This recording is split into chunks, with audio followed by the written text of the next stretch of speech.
My name is Adam Goldberg. I'm a pet photographer in Tampa, Florida, and today I'm going to be sharing 5 tips on how to take better portraits of pets in the studio.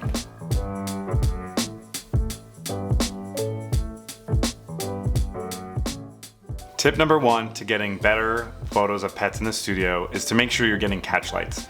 Catch lights are that little tiny reflection of your modifier in their eye, and the catch light really makes them look alive. I personally obsess over catch lights.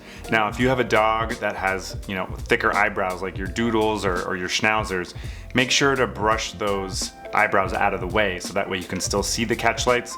Sometimes if the dog or pet for that matter is laying down, you need to lower your light source to make sure you're getting those reflections in the eye, because if you're not getting those, it can make the photo look dead.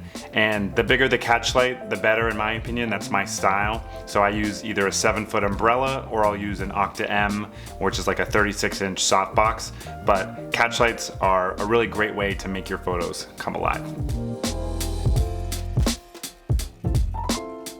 Tip number 2 is to make sure you have toys on hand, like this tennis ball, or I'll even use a squeak toy from a pet toy, or I'll use like a full one. These all have squeaks in it, so it's all different versions of a squeak toy. But it's a great way to get a dog's attention, especially if they're toy motivated, and it's a great way to interact with them, so you could move it around, get them to look off camera if you want. And I get to keep this one in my hand while I have my camera in my other hand, so I could do this at the same time. So having these different versatile toys in your arsenal is a great way to get a better pet portrait because you can keep their attention.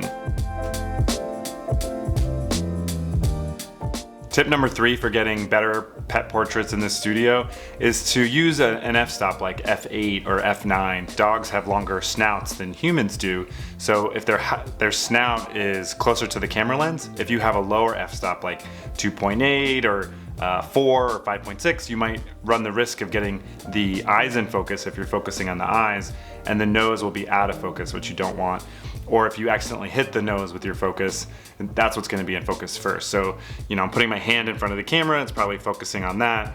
You want the whole face of the dog in focus. So I always recommend at least do f8 or f9 to get the whole face of the dog, especially in focus.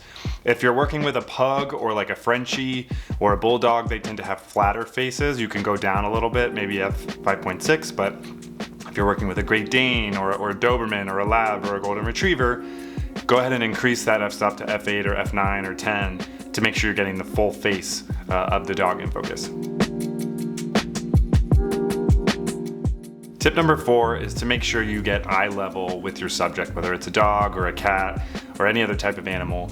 When you're at home and you're looking at your animal or your dog, you're looking down at them, and everyone sees that angle. It's something you see every day. But what makes our pet portraits a little more dynamic is we're able to get on the floor and have the camera be eye level. So that way the portrait is more dynamic and you can see them face to face.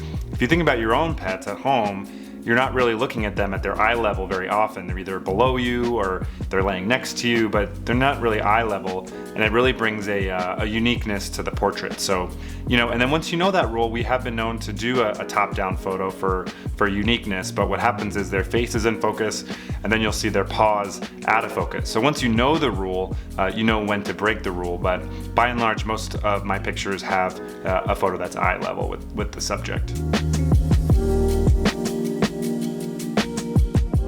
My 5th tip for getting better pet portraits in studio is if you're trying to get action shots, you can use the flash sync speed rather than relying on shutter speed. So what that means, it allows you to have your camera at a low shutter speed, like 100, and what your camera is doing, you can put that in burst mode too to get action shots, but you're not using as much power on the light. So the light will emit a shorter stream of light, which captures the action rather than your camera. So if you want to do treat catching photos, or if you want to do like running towards the camera photos, put your flash in the sync mode, or it's called freeze mode on the Westcott FJ400, which is what I use. You're using less power, but then you can have a quicker burst of photos, so it's not having to recharge in between each action shot. My best tip, and it's why that's the bonus, you got to have patience when it comes to pet photography. You know, sometimes it can take an hour to get one good photo. Dogs moving quickly, cats aren't having it. Patience will yield much better results. So, you know, if your dog that you're practicing on isn't having it, come back the next day, try again, and so on. But being patient with your dog or cat or your subject will yield better results, because if you get frustrated, they're gonna get frustrated too. Pets are very intuitive. So my bonus tip, make sure you have lots of patience. Those are my tips for getting better pet portraits in studio. And if you want to follow us on Instagram, we have a studio in Tampa. Our Instagram is agoldphoto, and you can find us on Facebook as well. And we also have a coffee table book where we raise money for the local Humane Society here in Tampa that you can check out as well. We look forward to seeing you in future videos.